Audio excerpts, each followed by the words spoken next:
Bienvenidos a esta exposición. Mi nombre es Viviana Carrión, soy antropóloga y voy a presentar un trabajo que he titulado La belleza del universal a lo particular. Esta presentación es a través del programa cultural virtual Tiempo de Querernos y Ayudarnos. Eh, Voy a partir de esta cita que dice: si la idea de belleza fuera solo subjetiva, distinta en cada hombre, nadie sabría a qué se refiere otro al decir que algo es bello, y la vida en común sería entonces imposible.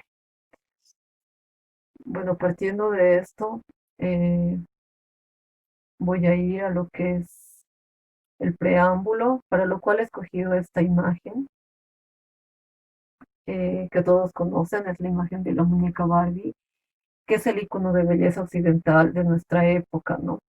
Eh, este es el icono de belleza por excelencia, ya que desde que ha debutado en el mercado en el año 1952 ha despertado gran fascinación, especialmente en niñas, pero también en adultos. Según Rivera, cada minuto se venden más de 120 Barbies alrededor del mundo, y alrededor de 800 millones de Barbies y sus accesorios se han vendido desde su aparición. La Barbie desde que ha aparecido, y a lo largo de su historia se ha ido adaptando a los cambios culturales, ¿no? Ofreciendo muñecas con una amplia gama de profesiones. Sin embargo, así como ha tenido gran aceptación, también ha generado gran controversia, ¿no? La discusión tiene que ver con el ideal femenino de belleza que representa esta muñeca. Algunas posturas, tanto desde la psicología como de las ciencias sociales, plantean que el ideal de belleza de la muñeca Barbie no tiene nada que ver con la realidad, porque sus estándares son imposibles de alcanzar. Además, que estos no representan a las variadas concepciones de belleza de las diferentes culturas alrededor del mundo, ¿no? Este tema ya se va a tocar después. Eh, pero en los últimos años ya estas críticas han ido aún más allá, sobre todo de corrientes feministas que han pasado ya a la satanización de la muñeca, ¿no? Mostrándola como una enemiga acérrima de las niñas y una pésima influencia para su desarrollo, por considerarla superficial, vanidosa e inducir a las niñas a imitar su aspecto físico. Eh, y aun cuando muchas de estas críticas sí tienen sólidos fundamentos, como por ejemplo, ¿no? Específicamente la crítica que se le hace a una Barbie que ha salido ya hace muchos años, que hablaba y que decía frases como: las matemáticas son difíciles, o se preguntaba si alguna vez podría tener los suficientes zapatos que quería. Y sí, evidentemente este tipo de frases lo que han hecho es acrecentar los estereotipos de mujer tonta y superficial.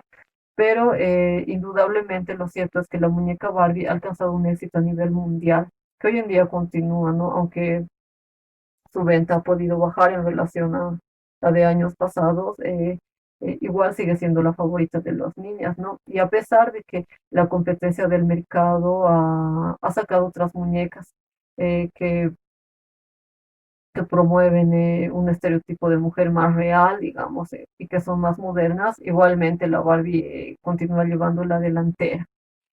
Entonces, ante esto surge la pregunta ante este éxito de la muñeca, surge la pregunta de cuál es el trasfondo de la fascinación hacia la Barbie, ¿no? O en términos más generales, cuál es el trasfondo de la fascinación hacia este determinado tipo de belleza.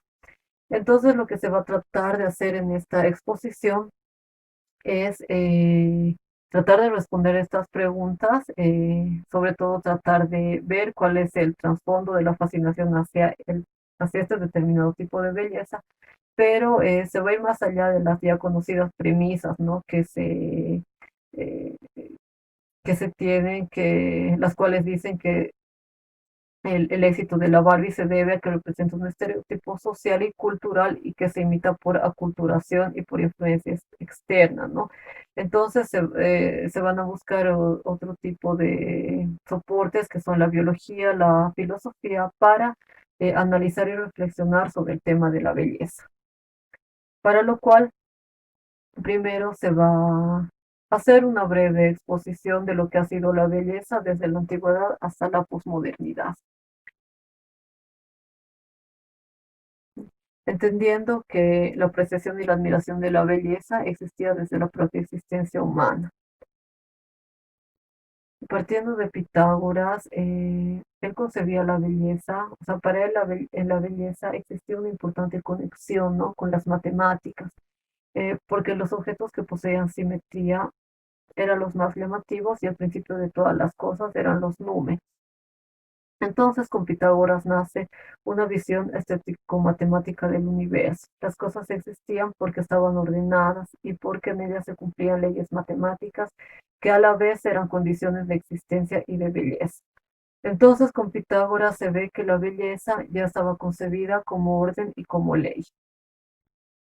Pero estas ideas pitagóricas se plasman en la música, en la arquitectura y en la psicología, ¿no? Por ejemplo, en la arquitectura eh, se toma la idea de pasar el concepto aritmético del número al concepto geométrico espacial de las relaciones entre distintos puntos.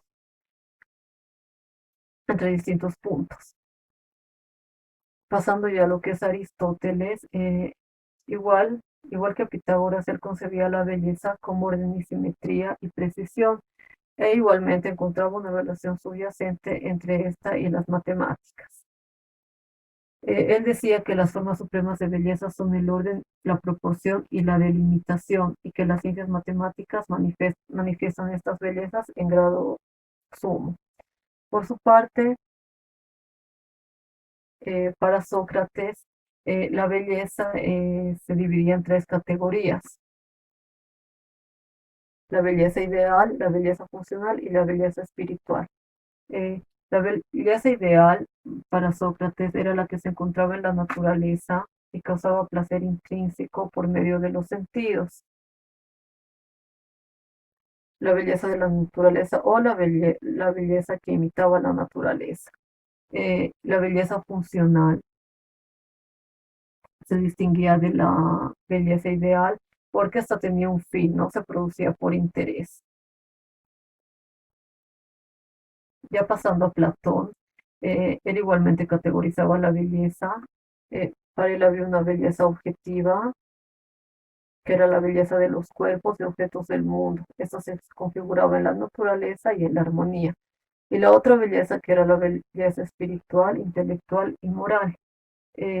Para comprender cómo concebía él esta belleza, eh, tomo esta frase que dice: lo bello es ser afortunado, dar sepultura a los padres y ser enterrado dignamente por los hijos, ¿no? Esa era su concepción de belleza espiritual, intelectual y moral, que era totalmente diferente a la belleza natural.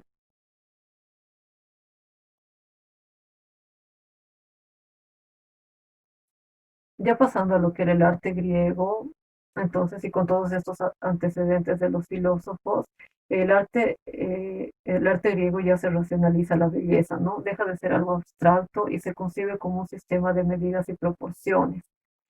El ser humano entonces se convierte en el principal referente de belleza. La principal característica del arte griego era entonces superar el caos para mantener el orden, donde se entiende como base el ideal de belleza espiritual, en el cual nuevamente la proporción, la simetría y la armonía y el equilibrio de todas las partes son los conceptos fundamentales. En el arte clásico, entonces, las proporciones humanas eran la característica principal. Se establecían proporciones matemáticas entre la altura total del cuerpo y el alto de la cabeza, que eran 7 u 8 cabezas sobre la estatura, estableciendo así un ideal del cuerpo armónico y equilibrado. Pero esta concepción de belleza como simetría no se inició con el arte griego ni en el mundo occidental. En las paredes de las cavernas, en figuras o bocetos que representaban la vida cotidiana de los prehistóricos, ya existía la simetría. Esto lo dice Mendióloga, que es un arqueólogo quien ha analizado el arte rupestre mexicano, ¿no? Él dice que aunque se percibió un aparente caos gráfico rupestre, la simetría existe, es el orden del caos y por lo tanto la simetría puede hallarse, observarse, describirse y analizarse generándonos con ello una experiencia estética de efectos emotivos y de sensibilidad en su percepción y conocimiento. Entonces, con esto vemos que la simetría ya era una característica importante en el arte de las cavernas de Mesoamérica, que bueno, este es un ejemplo, ¿no? Se puede tomar el arte rupestre del mundo, y aunque no se contempla en las dimensiones del arte clásico, esta simetría sí se la puede considerar un antecedente de este. Bueno, ya pasando a lo que era la Edad Media y volviendo al arte en Occidente, las representaciones artísticas en esta época irradiaban luz, ¿no? Era la característica principal de esta época, la luz y el color. Se personificaban en ambientes muy luminosos y donde predominaban muchos colores. Acá para Eco, esta característica de la estética en la Edad Media se debía a que se identificaba la luz con la belleza divina, ¿no? Es decir, con Dios, pero también se identificaba esta luz con el oro, porque el adorno pasa a ser un elemento igualmente importante en esta época, ¿no? La vestimenta también podía demostrar riqueza o pobreza. Otro elemento importante en esta época era representar un cuerpo saludable, ¿no? Se realizaban retratos con piel muy sonrosada y con cuerpos que demostraban salud, porque se valoraba mucho la salud, ya que la gente se moría muy joven y se padecía de hambruna. Ya pasando al Renacimiento, se da una apertura a valores morales y estéticos, así como la reivindicación de ciertos elementos de la cultura griega, ¿no? Se redescubren las proporciones matemáticas del cuerpo humano, ¿no? Entonces surge lo que es el hombre de Vitruvio de Da Vinci, el cual definió cuáles debían ser las proporciones de cada parte del cuerpo y estas debían ser exactas en referencia a las dimensiones generales del mismo. Entonces se crea el canon de las proporciones humanas. Ese es, ¿no? El hombre de Vitruvio de Da Vinci.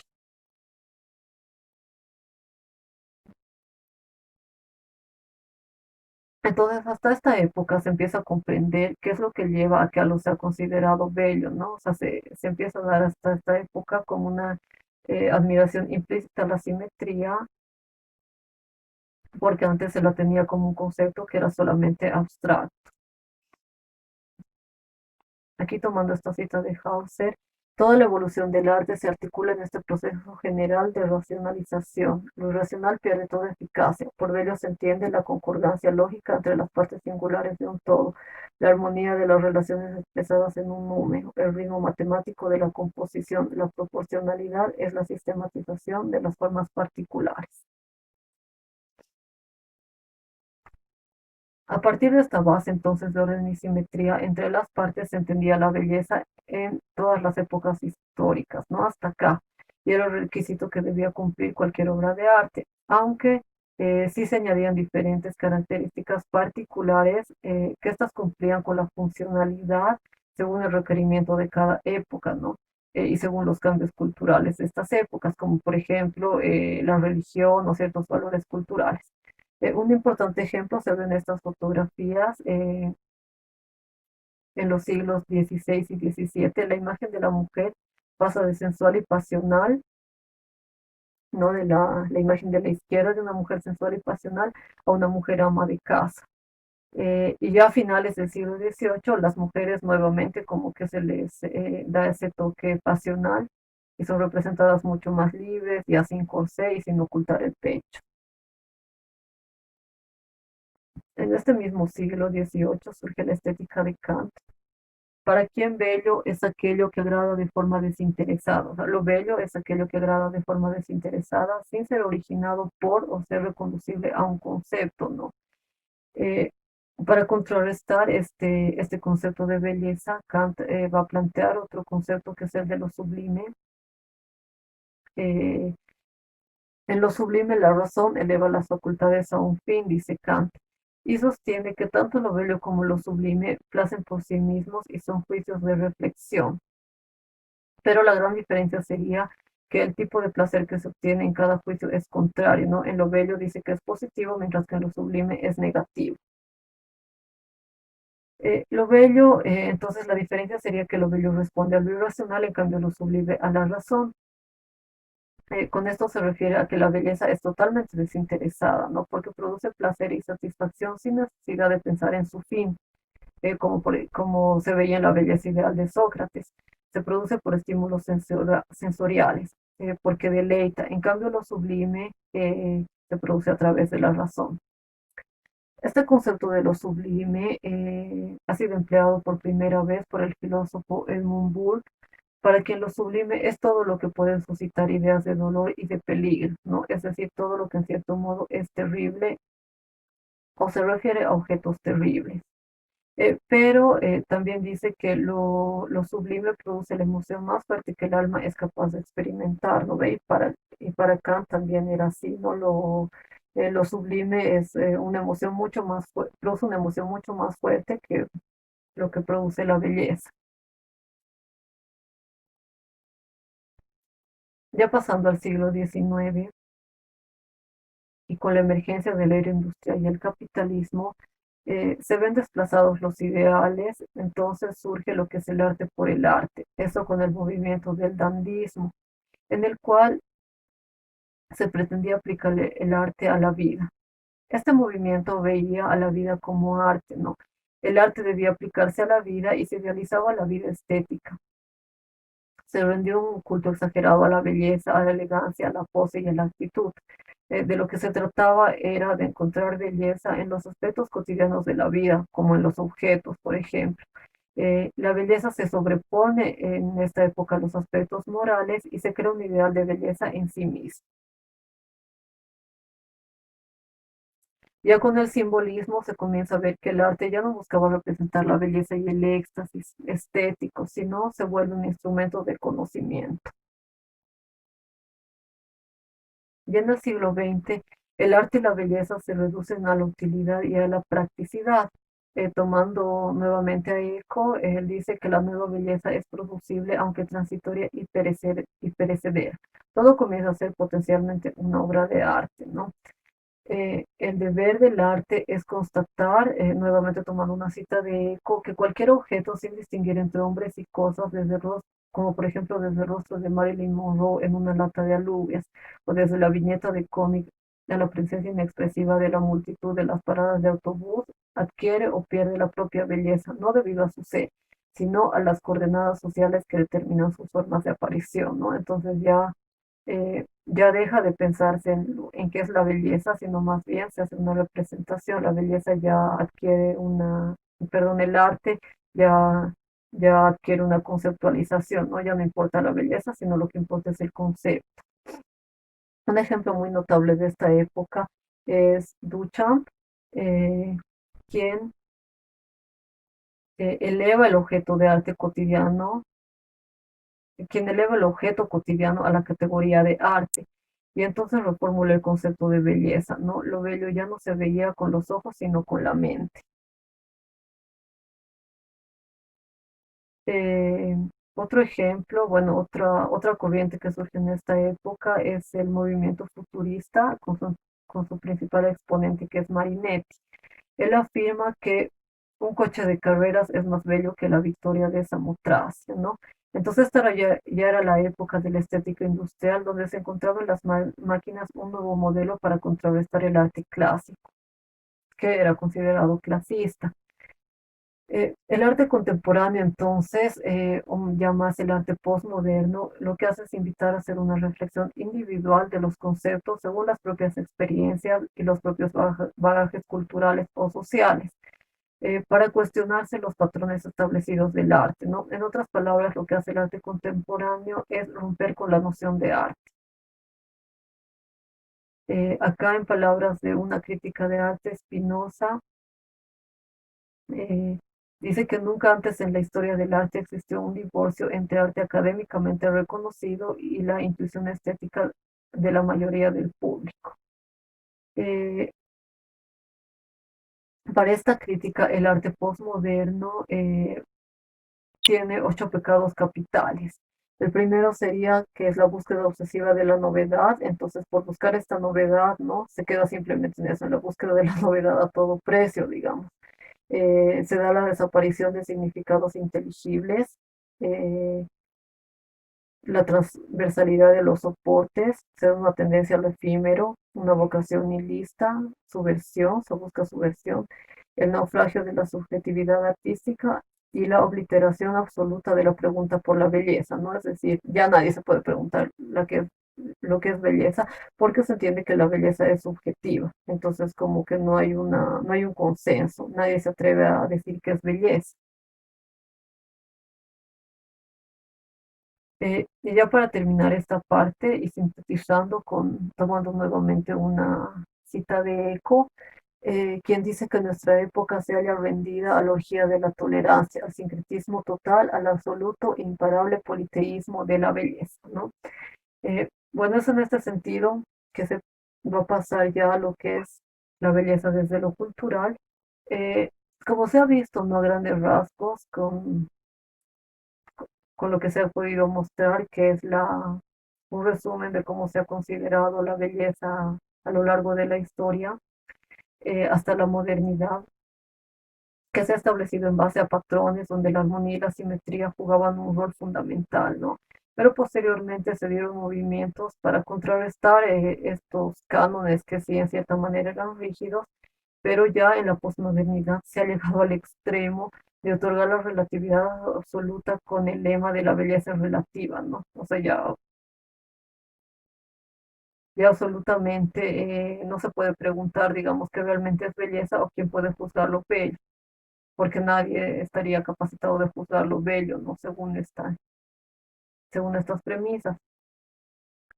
Entonces, sosteniendo que estas preguntas son imposibles de responder de manera general y que el concepto de belleza depende únicamente de la percepción de quien lo juzgue, es decir, de cada cultura o de cada persona, y que estas pueden distar muchas de otras, eh, de esta manera eh, se trata de entender eh, cómo la cultura ve cómo la cultura aprecia esta belleza, ¿no? Últimamente en Internet, o principalmente en redes sociales y en revistas, circulan algunos artículos sobre la relatividad de la belleza. Entre los ejemplos más cliché de estas diversidades estéticas se encuentran mujeres de diferentes culturas, a las que se coloca como ejemplares evidencias de que la belleza en pueblos no occidentales está muy alejada de los cánones de belleza típicos, ¿no? Eh, entre los ejemplos que se citan, los más notables, digamos, o los más característicos, son las mujeres del grupo Karenin del norte de Italia, que coloquialmente se las conoce como las mujeres cuellos de jirafa, por los anillos que tienen alrededor del cuello, ¿no? Otro ejemplo son las mujeres Mursi de Etiopía, que tienen unos llamativos platos de arcilla incrustados en los labios. También están las mujeres mauritanas por su inusual estándar de belleza entre comillas, ¿no? Que contradice absolutamente con la delgadez de los cuerpos occidentales. Y también están las mujeres chinas que tienen los pies pequeños, ¿no? Y deformados. Bueno, se van a tomar estos cuatro ejemplos se analizan estos cuatro ejemplos para entender cómo se concibe, para entender si realmente desde sus culturas se los concibe como belleza. La antropología en numerosos estudios ha mostrado cómo cada cultura, ¿no? Valora determinadas características asociadas a la atracción, particularmente difíciles de encontrar en otras culturas. Sin embargo, no se ha demostrado contundentemente que estas dichas características representen a la belleza, ¿no? Lo que más bien parece es que representan a estatus y social. Y a continuación se van a desarrollar estas cuatro culturas, se van a analizar. Bueno, el primer ejemplo son las Padaung. Ellas forman parte del grupo étnico Karenine, una de las minorías étnico-tibetanas birmanas. Las mujeres de este grupo llevan en el cuello unos anillos de cobre o latón. Estos anillos se los ponen más o menos a la edad de 5 años y se los van aumentando conforme las niñas o adolescentes van creciendo, ¿no? Y también mientras su cuello se va aumentando de tamaño, porque lo que hacen estos anillos es separar sus vértebras cervicales. Aunque no se conoce con exactitud el origen de esta costumbre, esta parece estar muy alejada de una apreciación estética por parte de los miembros de la cultura, ¿no? Es más, como señala, es más, parece que sería todo lo contrario, ¿no? Como se ve en esta cita, dice que ha podido comenzar como una forma de hacer que las mujeres se vean poco atractivas para sus enemigos. Esto con el fin de que no se las lleven como esclavas o como concubinas. ¿Ya? Y aunque desde afuera se da por sentado que estos aros en el cuello son una cuestión estética, investigadores encuentran otras razones que van más allá de la belleza, ¿no? La explicación más común de estos anillos en el cuello, de acuerdo con el mito Padaung, eh, también es, o sea, otra posible explicación sería que es para detener las mordeduras de los tigres. Y aquí un investigador que es Kislenko, quien ha preguntado a una mujer Padaung si realmente esto podía ser una posibilidad. Eh, Ella afirma que sí, ¿no? Que hay una historia entre su pueblo que dice que se han podido emplear al principio estos anillos para proteger a las mujeres de las mordeduras de tigres.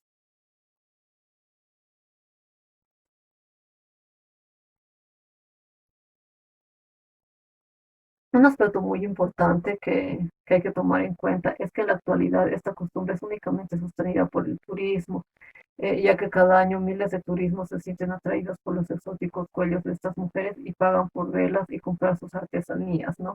Aunque las Naciones Unidas se ha opuesto a esto, ya que se considera que las convierten en zoológicos humanos, pero sin embargo los miembros de este grupo afirman que el turismo es la base de su economía y les posibilita tener una vida mejor, ¿no? Por lo tanto, sea cual sea el origen de esta práctica, ellas se sienten orgullosos de seguir con la tradición de los aros en el cuello. Pasando a las mujeres mursis de Etiopía, ellas son un grupo de pastores nómadas. En la actualidad son aproximadamente 9.000 miembros, bastante reducidos. Las mujeres Mursi perforan sus labios inferiores en la adolescencia o en la juventud, ensanchando estas perforaciones gradualmente mediante platillos que van incrementando su tamaño hasta que consiguen el tamaño deseado. La costumbre dicta que cuando una mujer alcanza los 20 años se practica un corte bajo su labio inferior que crea un pequeño orificio entre el labio y el tejido que hay debajo.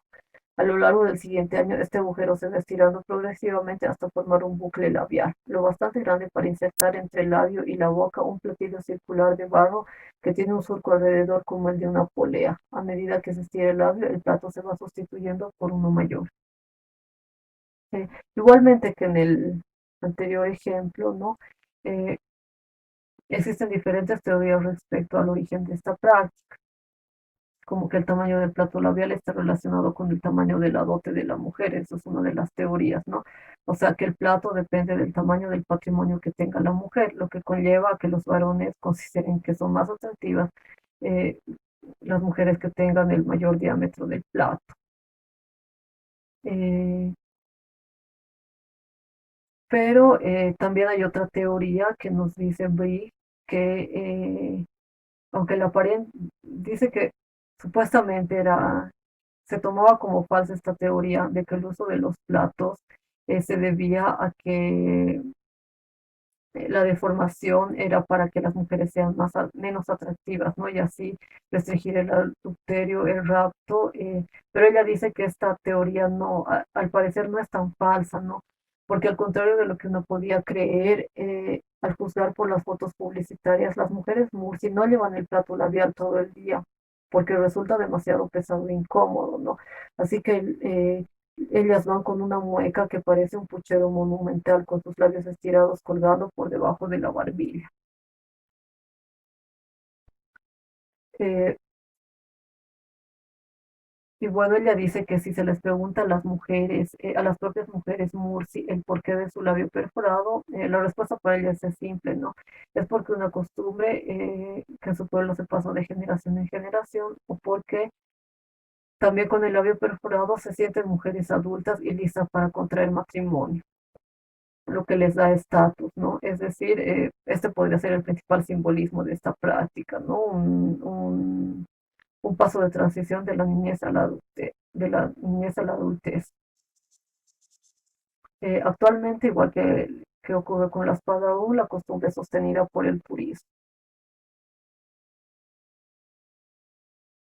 Y esta es en los folletos turísticos, eh, esta es una oración, ¿no?, que va en uno de los folletos que dice que el pueblo está habitado por animales salvajes, guerreros, desnudos y mujeres con labios estirados. Esta es la publicación, la publicidad que invita a que se visite este pueblo.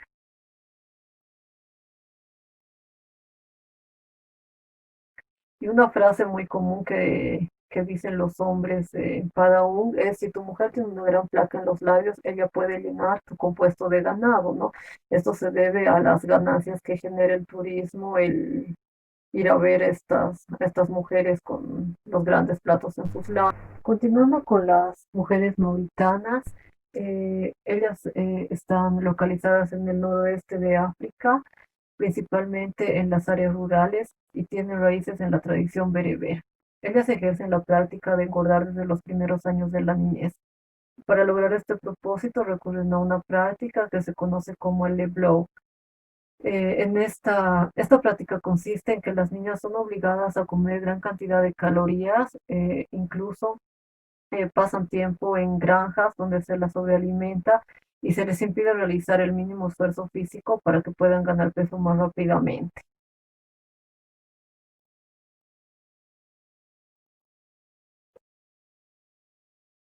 Bueno, si bien las mauritanas engordan a sus hijas porque los hombres buscan mujeres gordas para casarse, ya que ya que estar excedida de peso representa un estatus social y también representa fertilidad, porque se cree que una mujer gorda puede tener muchos hijos. Incluso existe un dicho popular entre los hombres mauritanos, que es: el volumen de una esposa corresponde con el espacio que ocupa en el corazón de su marido, ¿no? Eh, Esta práctica tiene un origen muy alejado del aparente atractivo físico que causa la gordura.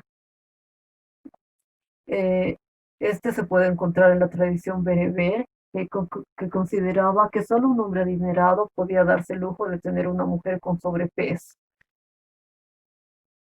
Entonces, mientras mayor era la gordura de la mujer, esta estaba imposibilitada de realizar tareas, y esto suponía que el hombre podía darse el lujo de solventar muchos empleados, ¿no? Es decir, el hombre podía ganar prestigio con la gordura de su esposa. Por otro lado, esta práctica está íntimamente ligada al matrimonio precoz y a una temprana sexualización de las niñas, ya que las madres engordan a sus hijas esperando que se desarrollen mucho más rápido y así puedan casarlas lo más pronto posible. Eh, esta preocupación por engordar a sus hijas y casarlas lo más pronto posible se debe a la pobreza en que viven, ¿no? Mauritania es uno de los países más pobres del continente africano, y entonces se sobrepone este deseo de casar a sus hijas a temprana edad, y se deja de un lado, ¿no?, los peligros que, pues, tanto físicos de la misma práctica de engordar a las niñas como del matrimonio tan precoz. Eh, Pasando a lo que son los pies deformados de las mujeres chinas, esta era una práctica que hasta 1912 era generalizada, ¿no? Lo que se hacía era vendar los pies de las niñas a partir de aproximadamente los 6 años, con el fin de evitar el crecimiento natural, lo que conseguía un pie deformado de un tamaño increíble de aproximadamente 7 a 12 centímetros. Que la costumbre dictaminaba que una mujer era más atractiva mientras más pequeños tenía los pies. Como en muchas de estas costumbres, así como las que ya se han analizado, no se conoce con precisión el origen de dicha práctica, ¿no? Sin embargo, muchos investigadores coinciden en que esta práctica más o menos se origina en el siglo X, con una parienta o tal vez concubina o hija, no se sabe, del emperador Li Yu, que tenía los pies naturalmente pequeños, ¿no? Pero que para bailar ella se puso unas vendas en los pies, y bailó para los invitados. Entonces al emperador le gustaron mucho, cómo se veían sus pies más pequeños, y con el tiempo así esta tradición ya fue llegando a todos los sectores sociales de China como símbolo de estatus, porque eh, se convirtieron en un símbolo de riqueza, ¿no? Al igual de como se ha visto en la tradición bereber de las mujeres mauritanas, las mujeres con los pies deformados quedaban impedidas de ocuparse de tarea y trabajos. Esto representaba la buena posición de sus familias, porque estaban impedidas de realizar tareas y tenían que pagar muchos sirvientes. Pero también otra, bueno, más bien que la causa que esta costumbre haya pervivido por tantos años, se debe también a que representaba un orgullo nacional de China, ¿no? En tiempos de la invasión mongólica era como su marca de superioridad cultural. Eh, y otra razón también que los investigadores plantean, que es aún más drástica que las otras, es que la idealización de los pies deformes inutilizados representaba la excesiva conformidad de las mujeres a no vivir más que para servir a sus esposos.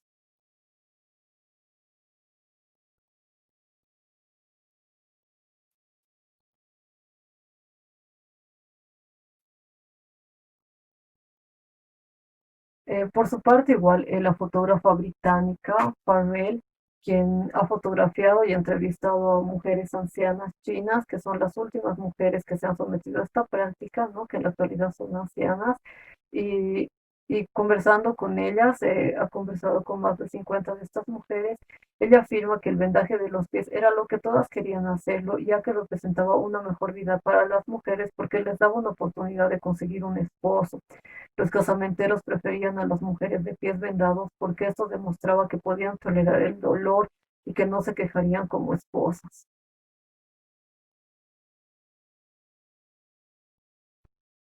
Aquí está esta cita, demostraba que podían tolerar el dolor, ¿no? Entonces serían buenas esposas.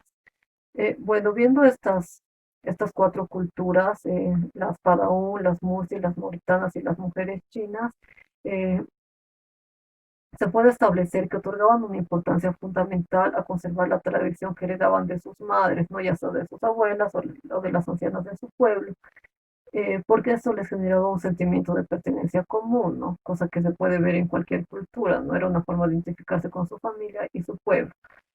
Pero se ve que ni los inicios de estas prácticas, ni la continuación, que la continuación se da casi en las cuatro o en las tres, perdón, por el turismo, eh, ni la continuación responde a una concepción de belleza en sí, ¿no? Es decir, en ningún relato, ya sea dentro de la cultura o fuera de la cultura, existe una importante base que pueda llevar a sostener que sus prácticas de perforarse los labios, de engordar hasta la obesidad o de alargarse el cuello o de formarse los pies, tenga que ver con una valoración belleza dentro del grupo, entendiendo la belleza como una experiencia o una prestación estética no racional, ¿no?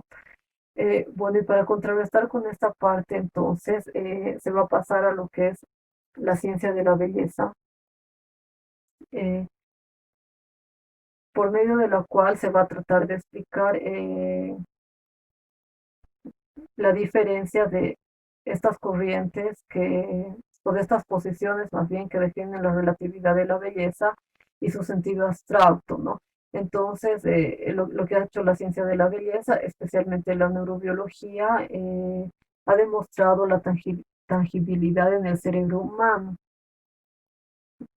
mostrando que existe una región cerebral que es capaz de detectar la belleza en el arte, en la pintura, en la música, pero también en los rostros de personas. La neuroestética, una subrama de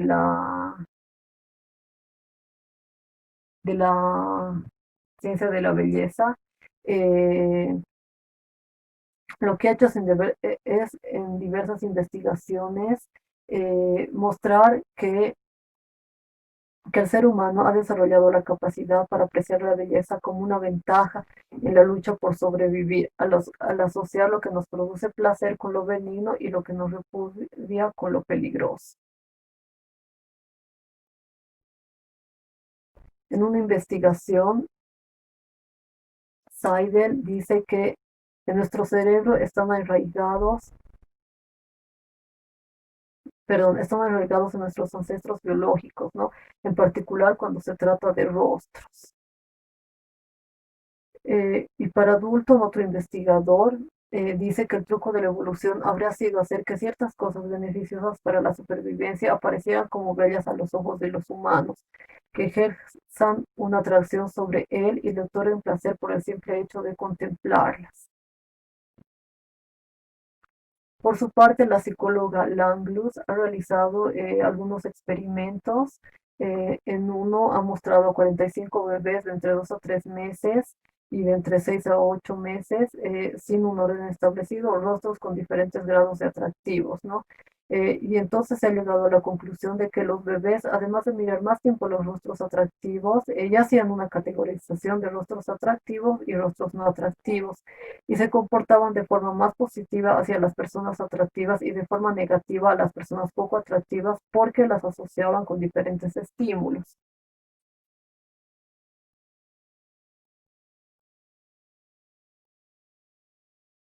Por su parte, Edkoff, otra investigadora, dice que la manera en que se hace gala de la belleza puede variar, pero en el fondo existe una especie de contexto universal de lo que nos parece bello. El cerebro humano siente predilección por ciertas características de los rostros que se consideran bellos. Casi sin importar de qué cultura provengamos, dice, nos gusta la simetría. Por su parte, para Fisher, que es una antropóloga y bióloga, la simetría dice que es bella no solamente para los humanos, sino también para los insectos y para las aves, para los mamíferos y para todos los primates. Por ejemplo, la mosca escorpión hembra busca una pareja que tenga alas uniformes, las golondrinas prefieren parejas que tengan la cola bien proporcionada y los monos se decantan por consortes que tengan los dientes simétricos, ¿no? Eh, con estos estudios lo que se demuestra es que al parecer todo se trata de la lucha por la supervivencia de nuestros antepasados.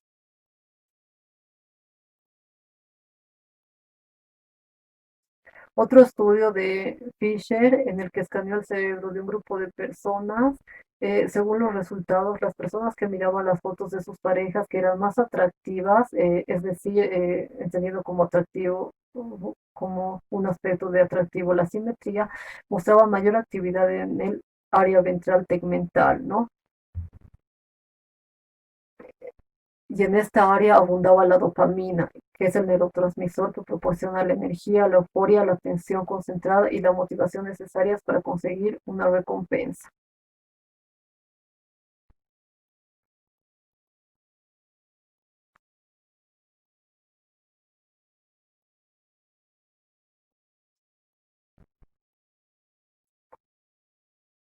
Bueno, entonces, eh, con todos estos estudios, lo que ha hecho la ciencia de la belleza, que son estudios de diferentes ramas científicas, se ha tratado de comprender cómo el cerebro reacciona ante estímulos visuales de experiencias estéticas, ¿no? Y cómo funciona la actividad cerebral en este proceso, llegando así a la conclusión de que existen ciertos patrones que actúan inconscientemente, que hacen que algo o alguien sea considerado bello o que sea a la vista más atractivo que otro, donde la simetría juega un papel primordial no solo en los humanos, sino igualmente en el reino animal.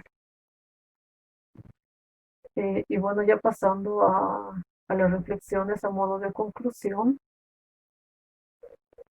mm, se ha comenzado este ensayo reflexionando sobre la muñeca Barbie, ¿no? Y su representación como ideal de belleza, con la base en los estudios de la ciencia de los últimos años, que los con los estudios que la ciencia en los últimos años ha realizado sobre la belleza, se puede sostener que el ideal de belleza en base a proporciones y simetría que la humanidad ha considerado desde la antigüedad tiene una importante base biológica, ¿no?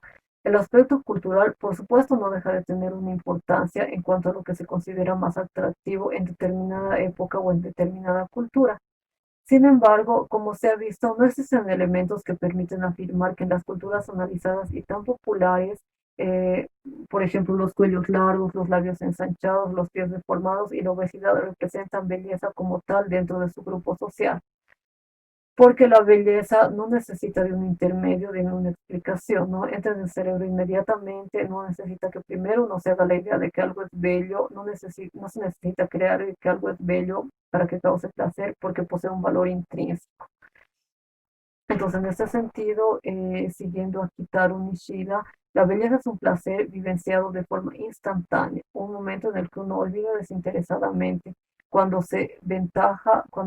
ésta sea ventaja o desventaja, ganancia o pérdida para sí mismo.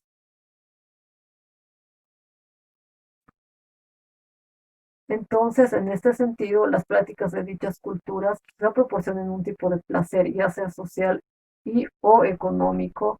Sin embargo, este no es considerado belleza por lo que ya se ha dicho, ¿no? Pero por supuesto que una abundancia de ganado, digamos, puede generar placer, ¿no?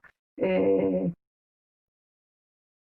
como un importante ejemplo, no se cita que ya se ha citado anteriormente, cuando un hombre Mursi demuestra la satisfacción que le provoca una mujer con un plato en los labios, ¿no? Ya que esta le puede generar mucho ganado debido al turismo. O el ejemplo de las mujeres mauritanas, ¿no? Por supuesto que un hombre que gana prestigio y fama y reconocimiento con la obesidad de su esposa está lleno de orgullo y placer, o con los pies deformados de las mujeres chinas se tiene un escenario similar, ¿no? Una mujer con los pies inutilizados generaba prestigio de doble lado para sus esposos, ya que representaba riqueza y fidelidad, que para las mismas mujeres representaba la idea de un logro personal que incluso llegó a convertirse en un ideal nacional, ¿no? En otras palabras, puede que la belleza funcional haya sustituido a la belleza estética. Pero estas representaciones se apartan de la belleza porque responden a un ideal social que conlleva una ventaja y un prestigio y un estatus, ¿no? Que son valores que conllevan un ideal colectivo dentro del sistema simbólico, un interés que despoja toda su espontaneidad, ¿no? Una característica importante del placer estético. En la actualidad, como se ha visto, al parecer estas prácticas ni siquiera responden a un ideal social dentro del grupo, no, simplemente responden a factores económicos. Fuera del grupo responden a factores sobre todo romántico-culturales que tienen que ver con corrientes particularistas. Si bien se puede considerar que la belleza, el placer estético se encuentra fuera de la razón, fuera de la utilidad y fuera de la conveniencia, eh, según Lasvin y Cohen, el hombre posee un sentimiento estético natural y una especie de sentido innato de belleza, en virtud del cual reviste las cosas de, su, de, sumo, de suyo indiferentes del adorno de lo bello. De tal forma, entonces, la belleza se coloca dentro de lo inexplicable, por encima de toda razón objetiva y aún de toda consideración subjetiva. En algunas culturas, como las que se han mencionado, no posiblemente el inicio de estas prácticas, en el inicio de estas prácticas ha predominado una necesidad social, como por ejemplo el poder demostrar que un varón podía darse el lujo de tener una mujer obesa en una época donde existía demasiada pobreza. Es decir, ¿no? Este reconocimiento social ha sido lo bastante fuerte como para que predomine el contenido cultural y se resta importancia a la belleza. Sin embargo, esto no quiere decir que la admiración hacia la belleza simétrica no exista, ¿no? En palabras de Fisher, si visitamos una aldea de Nueva Guinea y nos sentamos alrededor del fuego del campamento y señalamos al hombre o a la mujer que nos parece más atractivo, ella dice, los nativos estarían de acuerdo con nosotros, ¿no? Entonces sí, sí hay una apreciación estética. Es un ejemplo, ¿no? El que toma Fisher de Nueva Guinea, pero se podría ver esto en cualquier pueblo del mundo. Por lo tanto, podría hablarse entonces de una belleza universal, ¿no? Lo particular recaería en el prestigio y en el estatus que indudablemente tienen que ver con aspectos sobre atracción, pero difícilmente se los podría considerar belleza. o quizás se los podría denominar belleza funcional, porque en ellos prima la función social más que la vivencia estética. Por otra parte, la tendencia a mostrar estas prácticas culturales como una opción impuesta a la belleza occidental o a la búsqueda inalcanzable de tratar de encontrar aspectos que demuestren contraste con la cultura occidental, más bien viene de parte de corrientes postmodernas o relativistas que tratan de ignorar cualquier evidencia que contraiga sus posturas, ¿no? Entonces, en el afán de encontrar estas diferencias o en el afán de encontrar esta oposición a la supuesta belleza impuesta occidental, eh, y enaltecer a estas culturas, más bien lo que se ha hecho es crear una paradoja, ¿no? Porque todas estas culturas cuyo prototipo de belleza, entre comillas, es mostrado como la quintesencia tribal de las culturas sagradas, dignas de imitar, cuyas prácticas están alejados de los modelos de belleza occidentales, irónicamente continúan con este tipo de prácticas eh, únicamente por el movimiento económico que generan a la vista de turistas, ¿no? Que se acercan a estas culturas por el exotismo que representan, o porque, como en el caso de las mauritanas, necesitan que sus hijas se casen lo más pronto posible por necesidades económicas. Entonces, un problema importante que se deja de lado es que posiblemente en estas culturas están o se han violado derechos humanos importantes, como es en el caso de las niñas mauritanas, ¿no? Según muchos estudios, muchas de estas niñas mueren por problemas gastrointestinales o ya en la edad adulta tienen problemas importantes de salud. Eh, Otro ejemplo es que en el caso de las mujeres chinas, esta práctica las inutilizaba, ¿no? Las despejaba, las dejaba lisiadas y las ponía en una situación de vulnerabilidad respecto a sus esposos, porque dependían de ellos absolutamente para todos. Entonces, lo que hace el relativismo cultural es ver estas diferencias culturales como absolutamente autovalidadas, ¿no? Y no, y no se buscan los fallos que puedan tener dentro de la misma cultura. Entonces, lo importante sería tomar una posición crítica respecto a estas prácticas culturales que, por muy fascinantes que parezcan ante los observadores ajenos, podrían estar en la misma lógica de los sistemas autoritarios. Bueno, eso para terminar. Y muchas gracias por la atención. Quiero agradecer nuevamente al Gobierno Autónomo Municipal de La Paz.